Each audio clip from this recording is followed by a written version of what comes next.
This is the final reading guide for the semester. The paper we're reading this time is about the Albatross, Albatross, and this is going to be an interesting combination where they're using ancient DNA and stable isotope, a little bit of morphological analysis, and museum specimens. So pretty exciting to combine some of the different types of research we've been looking at over the last part of the semester. I'm just going to point out a couple of things and give you a little bit of background to help you understand the paper. Here they're going to tell you about the types of DNA that they're looking at. They talk about mitochondrial DNA, which you're familiar with, and also microsatellite DNA. So I want to point out what microsatellite DNA is. We haven't looked at this before. So microsatellite DNA, if you look at this image here, this shows a microsatellite repeat of CA. So the light green in this sequence down here, this is an allele where this light green is some sequence of DNA, and then there's a repeat of CA. For this individual, they only have one CA, and then it goes back into the regular DNA sequence. The second individual or allele here has two microsatellite repeats here, so CA, CA. So two copies of the repeat, and so on, CA, CA, CA here, and then 4 of the repeat and 5 of the repeat. This occurs because polymerase, as it's copying the DNA sequence, slips up when there are repeats like this, more often than in other types of, or other regions of DNA when it's copying. And so microsatellite repeats are common, especially in non-coding regions of the nuclear genome, and they have a higher mutation rate than other sites because the error rate for polymerase when there is a repeat is much higher. Okay, so this is a microsatellite here, and when people sequence these, what they do is they don't actually read the whole sequence. They just put primers on one side of the repeat and on the other side, and then run it out on a gel. And of course, the larger sequences will not migrate as far through the gel, and so you can tell just by how fast your sequences migrate if they you can tell what size they are, so you can tell how many repeats they have. So you don't even have to sequence microsatellites, you can just run them out on a gel, which makes them pretty cost effective to look at. But what this study is going to tell you is that obviously nuclear DNA is a little bit harder to amplify. It's a little trickier when you're using ancient DNA specimens.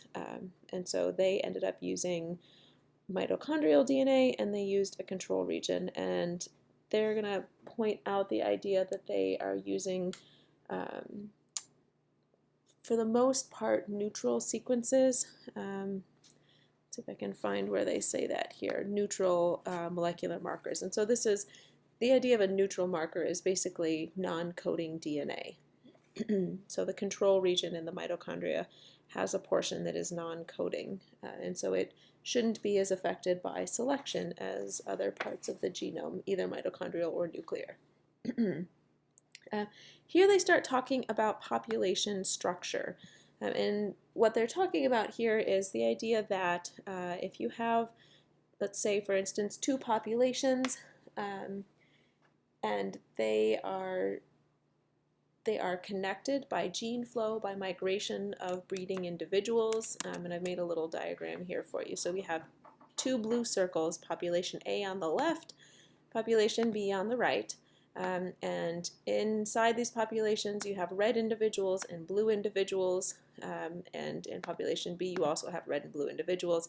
Two populations are connected by migration and gene flow, and so if you were to sequence DNA from these two different populations, you would find that the genetic variation in population A matches that of population B.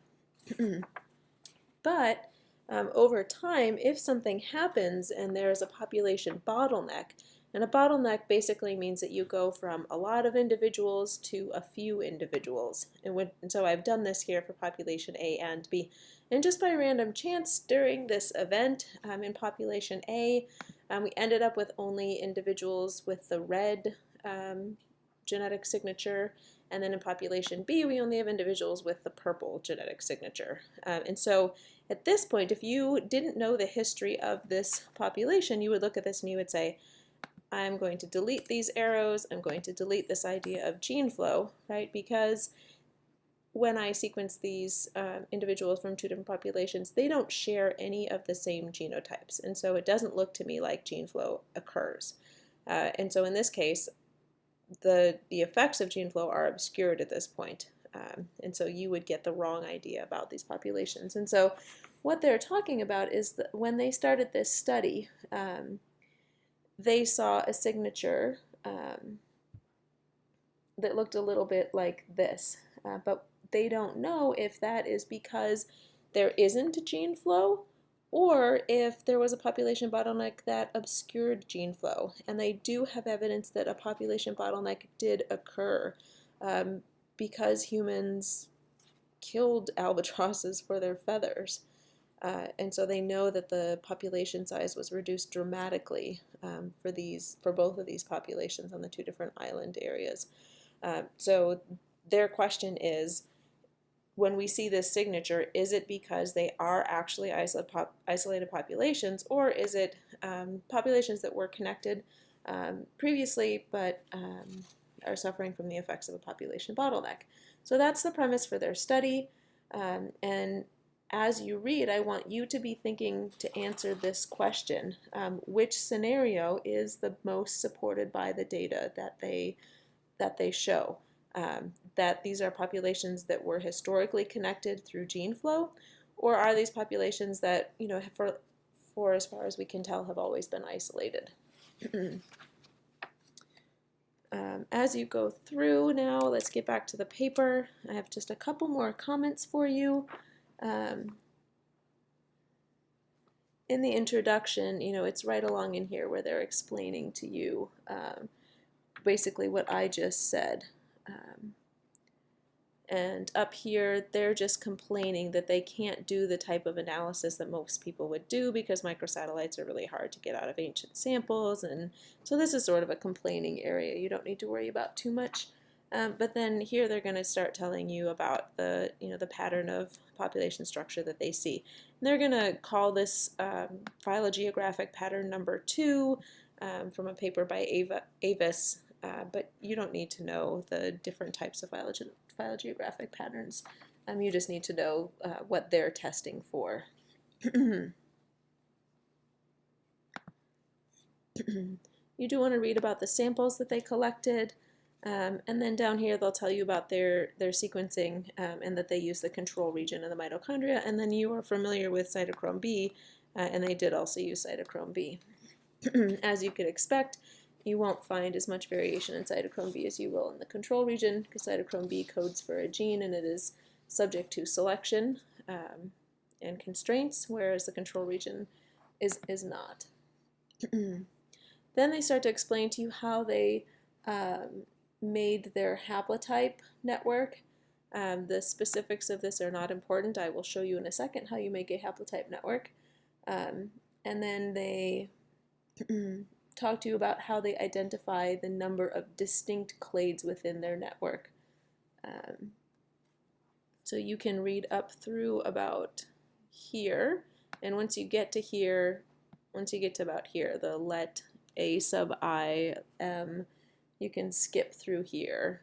So starting here, you may skip this section here as being not totally relevant to us, and then pick up again and read the rest of the paper, starting here with results. The main figure, you're going to want to spend quite a bit of time on. You're going to notice that there are 2 different clades, one here and one here, and actually you're going to look at this and be like, what is this? This is not a phylogenetic tree. So let me explain to you how you get a phylogenetic tree. And actually I'm going to be done with the paper now, so I'm going to do a separate video guide on what a haplotype network is. The last thing I want to point out in this paper is figure 3, in which they have, for the large part, found no significant difference in anything except this one comparison here between ancient and modern samples in clade 4.2. So you want to pay attention to that. Okay, I'm going to move on to the very last